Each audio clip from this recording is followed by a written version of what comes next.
Assalamualaikum warahmatullahi wabarakatuh.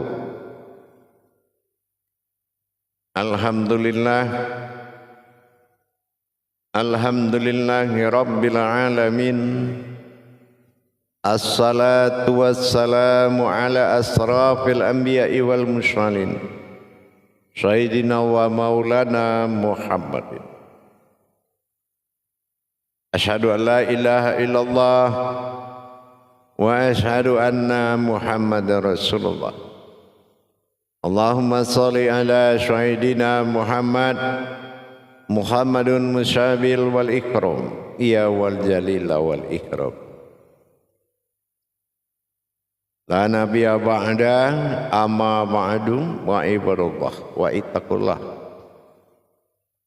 Bersyukur kita kepada Allah dengan mengucapkan alhamdulillahirabbil alamin atas segala limpahan karunia, rahmah dan hidayahnya sehingga kita dapat bertemu pada waktu dan kesempatan ini sama-sama bertolabul ilmi, berbagi ilmu dan wawasan yang insya Allah mudah-mudahan bermanfaat buat kita bersama.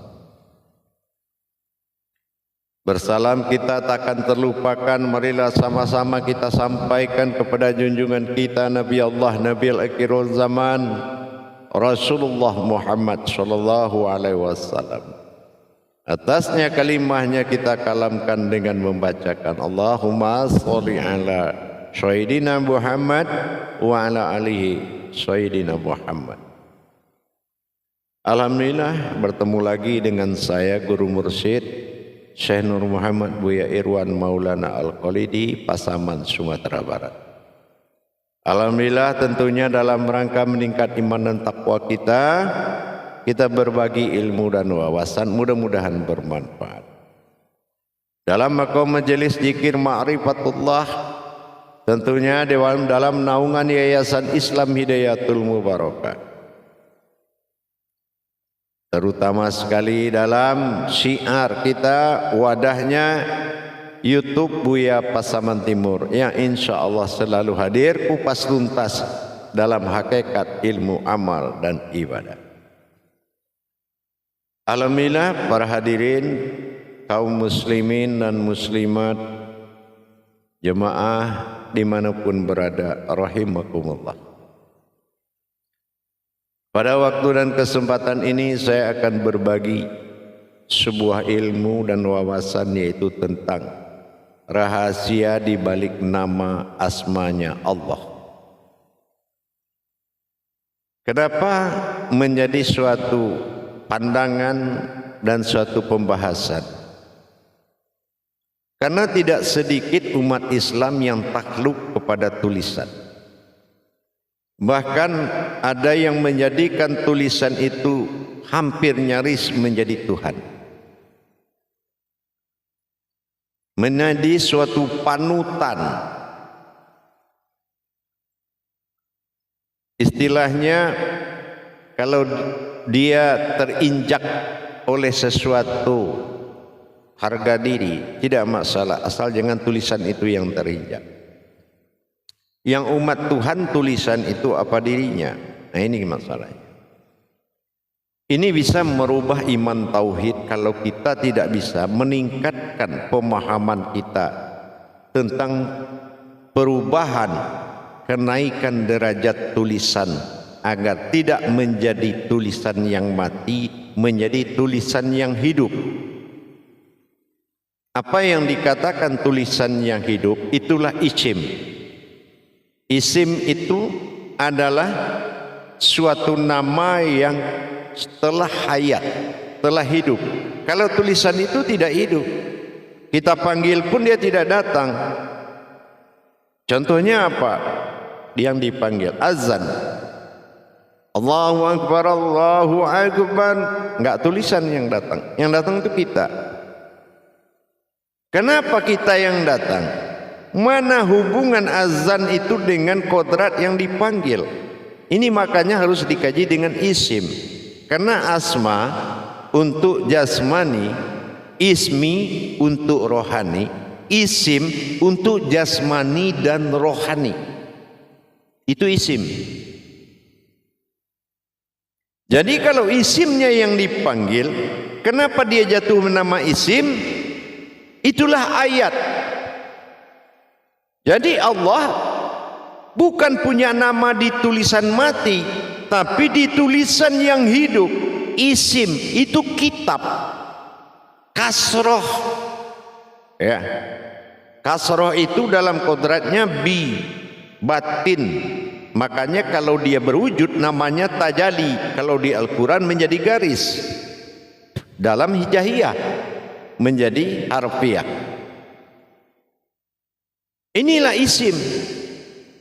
Jadi kalau kita dipanggil itu isim. Kalau merasa kita di dalam tu ada domir, batin tunggal yang akan menjadi ketuhanan, yang bersifat ketuhanan pada diri dan bersifat keumatan pada diri, itu namanya domir. Jadi dengan kita sudah paham domir itu keakuan, sifat aku. Isim sifat nahu. Nah, inilah yang menjadi satu kesatuan, yang menjadi diri ketuhanan. Kalau diri ketuhanan, dia akan menyembah Tuhan. Kalau Tuhan, kajinya aku. Kalau ketuhanan, kajinya dia. Nah, inilah faktor adanya umat dan adanya Tuhan. Nah, kita harus meningkatkan iman kita ke tingkat isim, yaitu melebur tulisan asma ke ismi. Ismi itu panggilan imannya, asma panggilan zahirnya, ismi itu panggilan wujudnya sendiri. Itulah zahir dan batin digabung menjadi wujud bernama ismi. Disebut isim. Ismi digabung dengan asma bernama isim. Isim itu tulisan. Dia, kita inilah hijaiyah. Inilah kitabullah. Dikatakan kitabullah isim pada jasad yang disebut kasrah, dan domir pada batin yang disebut dengan aku. Isim nahu. Dan ini tidak boleh dipisahkan. Laksana dipisahkan zahir dengan batin. Jamaah yang dirahmati Allah, kita wajib meningkatkan iman tauhid kita, apalagi mengenai wujud kepada ketuhanan. Karena kalau kita mengkaji tentang Tuhan, di belakangnya masih ada sebuah laksana dinamakan aku. Di balik aku ada laksana bernama ada. Ini adalah riwayat diri. Jadi kalau kita sudah berkodrat isim, Allahu Akbar, datanglah. Karena dia adalah isim, memanggil isim. Karena di dalam isim ada domir yang akan siap luput di dalam wujud ketunggalannya.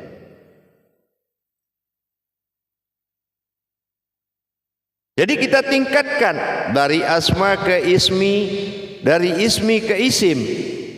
Kita tingkatkan pemahamannya. Jangan kodrat ketuhanan itu masih ada saja yang tinggal di luar diri. Wa fi ampusikum afala tubsirun. Semua ada di dalam dirimu, kenapa tidak engkau berpikir? Afala tufsirun, tafsir. Tapi untuk batin disebut tufsirun, bukan tafsirun. Tafsirun itu iman, fungsinya untuk iman. Kalau tufsirun, masuk alif dhammah u dengan fa, itu masuk kepada tajali batin. Tufsirunnya adalah kenapa tidak dicari dengan batin. Inilah dikatakan peningkatan iman. Kalau isi masih kita berbentuk pada tulisan pada Alkitab itu qauli, ya, itu masih tingkat qauli yang jatuh kepada Al-Quran, kitab. Yang jatuh ke dalam diri itu namanya khauni. Yang jatuh kepada alam namanya kalam. Kalam bersifat kejadian. Sementara qauli bersifat tanda. Kauni bersifat rasa. Itu yang jatuh ke dalam diri. Jadi kita tingkatkan iman kita. Karena sandaran dari kalam alif lam lam ha itu terwujud pada wujudnya diri. Tumpangan nyawa adalah alif, kan gitu. Alif wujud pada nyawa. Belum lam sifat lagi, belum lam asma zahir batin. Dan ha pada hayat dan gerak. Ini sangat jelas penempatannya. Maka dikatakan awaludin ma'rifatullah. Awal agama mengenal Allah, berarti nama Allah inilah yang harus betul-betul menjadi patokan iman. Nama Allah inilah yang harus menjadi dasar awal kebertuhanan seseorang. Awal agama itu mengenal Allah. Awaludin ma'rifatullah. Tapi kalau nama ditinggalkan, terus pencarian dalam sejarah para riwayat-riwayat perjalanan kenabian, ke sahabat-sahabat, itu bukan perjalanan sebuah wujud Tuhan. Perjalanan wujud Tuhan itu ihdinas siratal mustaqim. Diri rahasia nas itu manusia, sirat itu tersirat, mustaqim itu Allah. Manusia itu adalah jalan tersirat menuju Allah. Mana yang tersirat? Cari setelah mayat itu dikuburkan, dimakamkan. Kemana yang lain yang bicara, yang selalu mengopi dan merokok, makan? Dia kemana? Itu yang tersirat. Yang terlihat berbeda dengan tersirat. Makanya meskipun itu dalam bentuk wujud yang sama, tapi hanya satu keimanan berbeda dalam melihat, dan ilmu berbeda dalam melihat, syariat berbeda bentuk terlihat, hakikat berbeda bentuk rasa, dan ma'rifat adalah wujud yang datang dalam perbedaan. Harus kita sampai ke situ para hadirin dan hadirat. Tetapi kesempurnaan Tuhan semakin mengkerucut karena kita bangga dengan perbuatan ibadah yang banyak. Sementara iman ke Tuhan semakin mengkerucut, semakin lama-lama hilang, ibarat sabun masuk dalam air. Ini kepentingan-kepentingan ketuhanan sudah tidak bisa berjalan. Kenapa? Kekuasaan sudah jatuh kepada tangan kemanusiaan. Akhirnya agama nyata, Tuhan tidak nyata. Agama jadi Tuhan, Tuhan jadi sebutan. Karena mengagungkan tulisan melebihi segalanya. Kalau kita sudah bisa mengimani tulisan, ada apa di balik alif lam lam ha? Bukankah di awal juz amma atau awal diri juz itu umat? Amma itu kitab. Awalnya alif, belakangnya ha. Ya. Ya, alif awal, ya belakang. Ya Allah. Bukankah itu ma'rifatullah? Pedomannya juz manusia. pencariannya adalah diri. Nah, kalau kita belum mampu merubah wujud dari tulisan, kalau untuk mengimani di ismi aja kita sudah bisa mengimani jamaah para hadirin. Ismi, apa isminya? Itu nama Tuhan, namanya Allah. Contoh sekarang kita orang, kenapa dipanggil manusia? Ya, kita ini orang, kenapa dipanggil manusia? Digolongkan manusia. Manusia itu dipanggil lagi dengan namanya. Nah, sekarang ada Tuhan bernama Allah. Apakah Tuhan itu Allah? Apakah Tuhan itu Allah? Tapi kalau Tuhan bernama Allah, aku ingin dipanggil dengan nama Allah. Betul, meskipun yang terlihat kodratnya Muhammad dan berupa-rupa pada Adam, itu iman. Karena dia tidak mau bersentuhan dengan apapun, maka dia jadikan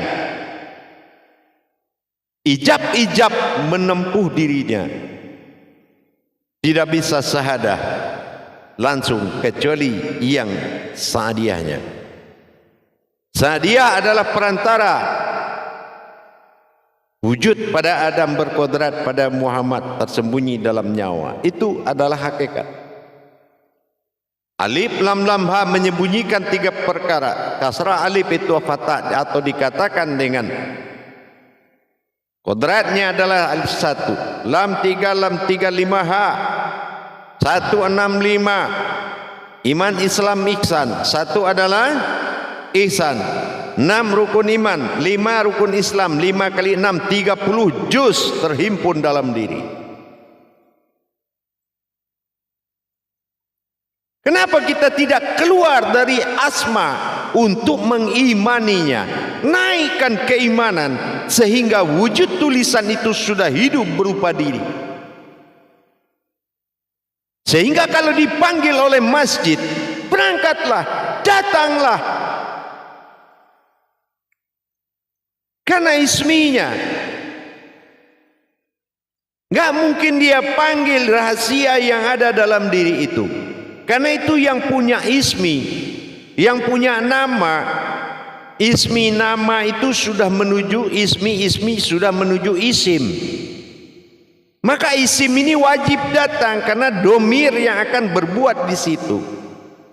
Jadi kedatangan kita ini ada bedanya, ada statusnya. Kita ke masjid ada statusnya. Ini yang datang statusnya apa?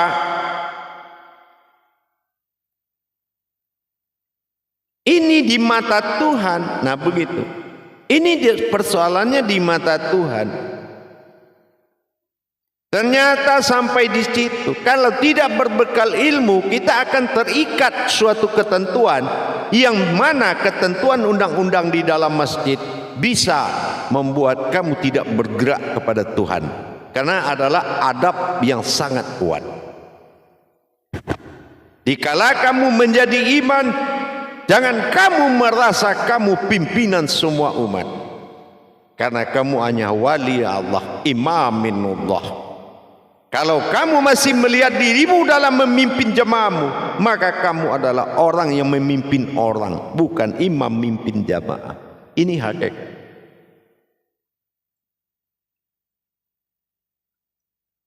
Dan apabila kita takbir tidak berubah asma ismi menjadi isim, tidak berdiri jasad melihat diri tenggelam dalam wujudnya, ini bukan ihram namanya, banyak. Kalau ihram itu satu.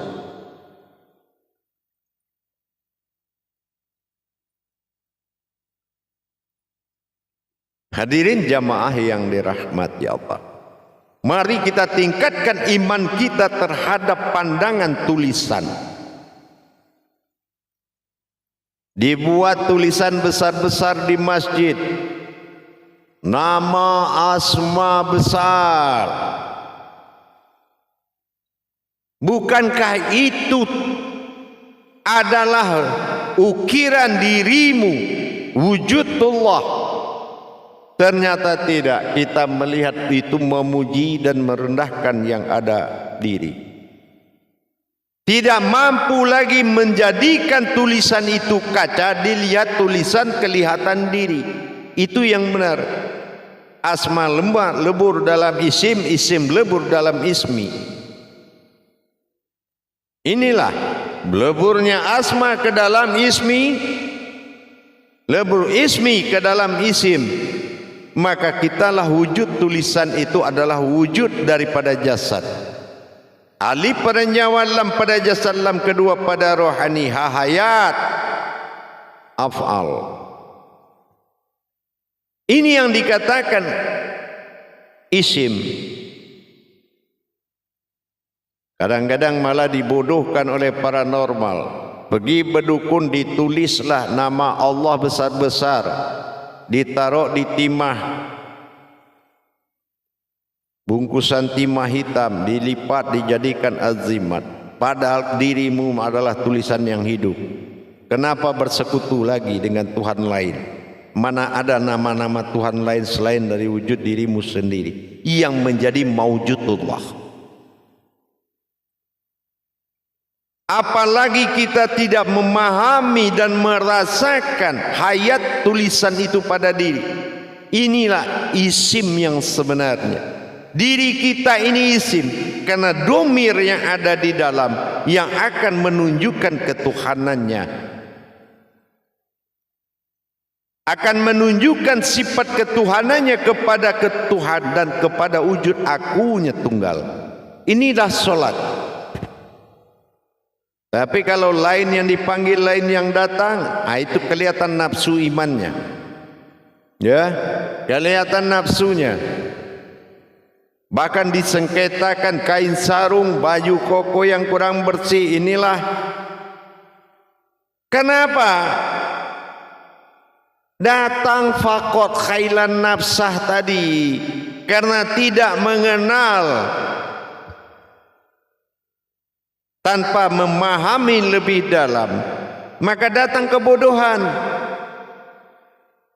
Itu fakot khailan nafsah tadi, menjadi diri bodoh jadinya. Kenapa? Karena kita tidak memahami hakikat. Ini agama bukan lembaga atau organisasi. Ini agama, wadah insaniyahnya Allah, wadah insaninya. Jadi kita memperdalam makna hakikat yang ada di dalam agama untuk menuju mustajab dan mabrur.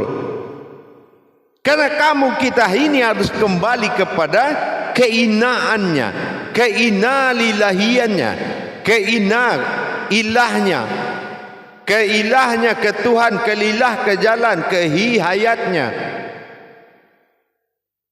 Maka persediaan kodrat alif kembali kepada alif, tentunya dengan menyempurnakan sifat-sifat ketuhanan pada diri, pada makom syariat, hakikat, thariqah dan ma'rifat. Maka menyempurnakan diri adalah salah satu jalan, menyempurnakan jalanmu kepadanya. Karena siapa?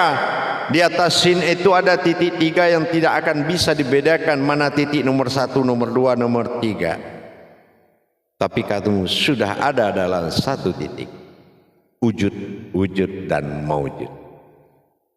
Maka kita akan lakukan pengenalan, lebih ma'rifatullahnya lebih tinggi lagi, supaya mendapatkan makom dan derajat di sisi Allah. Insya Allah, mudah-mudahan dengan sudah larut dan tenggelamnya tulisan, tidak lagi kita beribadah mengimani tulisan melebihi yang telah diberikan oleh Allah. Hakikat, ya, hakikat. Logikanya mana mungkin kalau kita panggil anak pulang, terus kita enggak tahu bentuk anak itu seperti apa? Kan enggak mungkin. Hei Hasan pulang, Hasannya seperti apa wujudnya?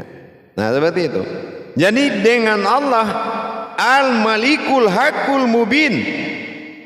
Al-Malik dirikan, Hakul diriku, Mubin dengan nyata. Sudahkah nyata bagimu segala sifat wujud-wujud kerohanian Tuhan? Kalau belum belajar, karena kenyataan Tuhan adalah dirimu yang akan kamu nikmati dari kenyataan itu. Maka kita tingkatkan. Berhentilah menyembah tulisan. Berhentilah menyembah tulisan. Tapi sembahlah siapa yang memiliki nama itu. Cari guru yang mampu memperjalankanmu, bukan guru yang mampu menceritakan tapi tidak mampu memperjalankan. Yang bercerita semakin pintar, yang mendengar cerita semakin larut.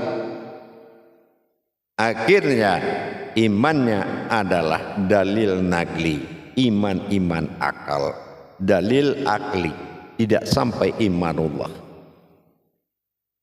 Insya Allah mudah-mudahan dengan kita tingkatkan iman kita dari asma ke ismi dan kepada isim, insya Allah semakin kita meningkatkan keimanan, semakin jelas dan nyata keberadaan Tuhan yang akan menjadi wujud dirimu tempat kembali.